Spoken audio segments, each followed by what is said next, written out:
Il y a un bras de fer en ce moment chez Total et chez Shell entre le patronat et les syndicats. Et nous, pauvres automobilistes, on est pris en otage entre les deux. Parce que aujourd'hui, pour avoir un petit peu d'essence, déjà il faut avoir la chance de trouver une station-service qui en est, mais en plus on fait plusieurs centaines de mètres de queue et souvent plusieurs heures. Bref, on nous prend en otage et en plus tout le monde nous ment. Mais pour vous parler de ça, il faut que je vous raconte une histoire. Bonjour et bienvenue dans cette nouvelle vidéo de Draw My Economy. Comme toujours, si vous n'êtes pas abonné, je vous suggère de le faire et de cliquer sur la cloche pour être prévenu lorsque je sors une nouvelle vidéo.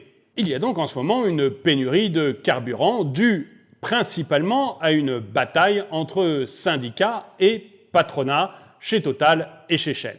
Alors au début, le gouvernement a nié cette pénurie. De toute manière, c'est un réflexe chez Véran. Que ce soit pour les masques ou pour le pétrole, il n'y a jamais de pénurie quoi qu'il arrive. Donc au début, le gouvernement a nié cette pénurie. Et puis après, il a bien été obligé de la reconnaître, mais il ne voulait pas s'en mêler. Le gouvernement français, il est comme ça. Il veut se mêler de la température au degré près dans votre appartement, mais aller se mêler d'un truc qui bloque entièrement le pays, c'est pas sa mission. Bref, après avoir nié, le gouvernement s'est mis à botter en touche, et puis il s'est aperçu qu'il commençait à y avoir vraiment une manifestation sociale importante et que les Français supportaient de moins en moins cette pénurie. Du coup, il a décidé de s'en mêler et il a obligé le patron de Total, celui de Shell et les syndicats d'aller autour de la table de négociation. Donc, Paul se retrouve obligé de négocier. Pollution, vous le savez, c'est le patron de notre grand groupe pétrolier. Paul se retrouve donc obligé de négocier et lui, négocier, ça lui va bien. La seule question qu'il se pose, c'est avec ou sans vaseline. Et il reçoit donc Sheila pour la négociation.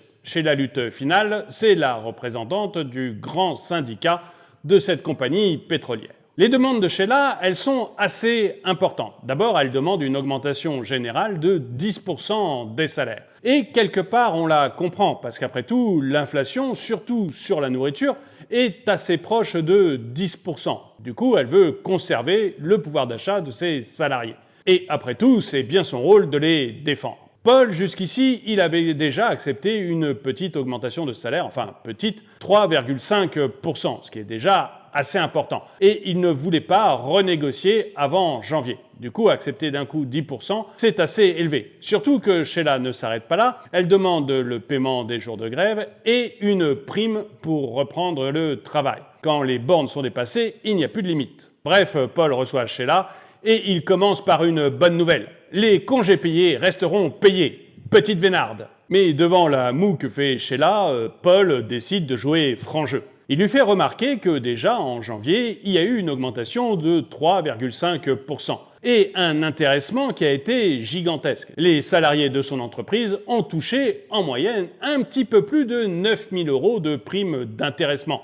Et la prime minimum était de quasiment 7 500 €. 3,5% d'augmentation et 9 000 € d'intéressement, en comptant le 13e mois, Paul fait remarquer que ça fait un salaire moyen dans son entreprise de 5 000 € et qu'on est du coup très au-dessus du salaire moyen des Français qui est à 3 100 €. D'ailleurs, Paul s'est arrangé pour que ces chiffres fuitent dans la presse afin d'avoir l'opinion publique derrière lui. Mais Sheila, elle, lui dit tout de suite qu'elle n'est pas du tout d'accord avec les chiffres qu'il vient de donner. Sheila, elle veut absolument une augmentation de salaire de 10% parce que les salariés le méritent bien.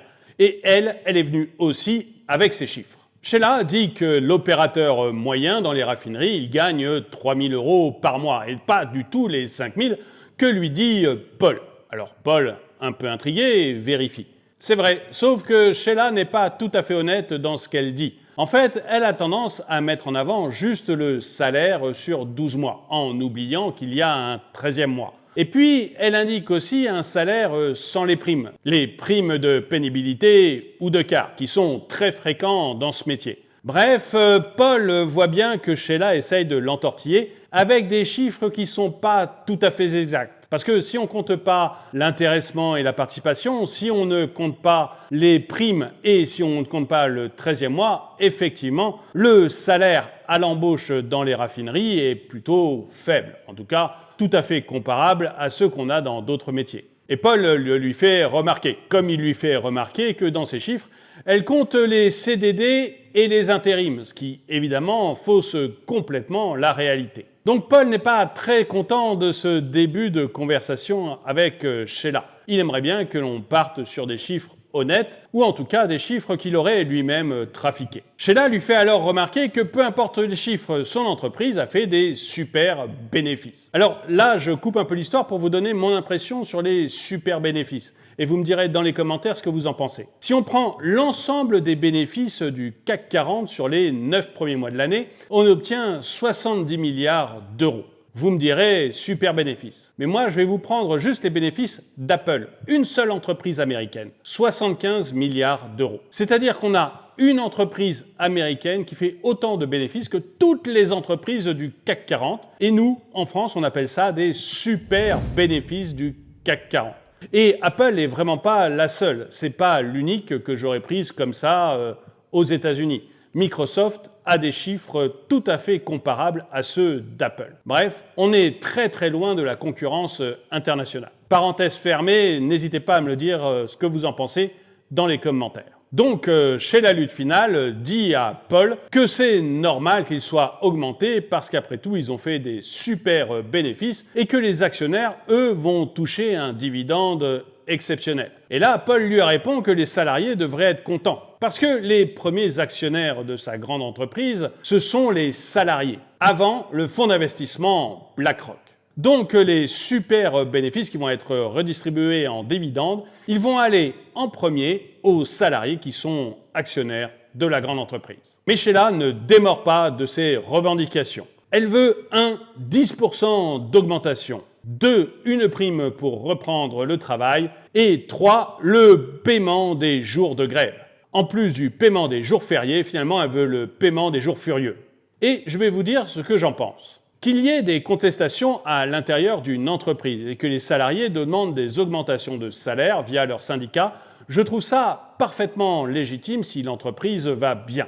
Mais ça doit se cantonner à une discussion entre les salariés, les syndicats et le patron. Et ça n'a aucune raison de d'éteindre sur l'ensemble de la population. En résumé, je ne vois pas pourquoi moi je dois pousser ma voiture parce qu'il y a un problème de salaire chez Total. Je crois que vraiment, là, le gouvernement doit intervenir et réquisitionner l'essence. Laissons les patrons de Total discuter avec les syndicats de Total, surtout que les syndicats eux-mêmes ne sont pas d'accord entre eux, et réquisitionnons l'essence pour que le pays puisse continuer à tourner quoi qu'il arrive. Et vous, dites-moi dans les commentaires si vous êtes d'accord avec cela, si vous êtes d'accord avec moi sur le fait qu'il faut que l'État réquisitionne l'essence de Total pour que nous ne soyons pas, nous, atteints par une négociation salariale qui ne nous concerne pas. Et le dicton du jour, les grands esprits se rencontrent, hélas les petits aussi. Merci d'avoir regardé cette vidéo, mettez-lui un pouce vers le haut, commentez-la, partagez-la.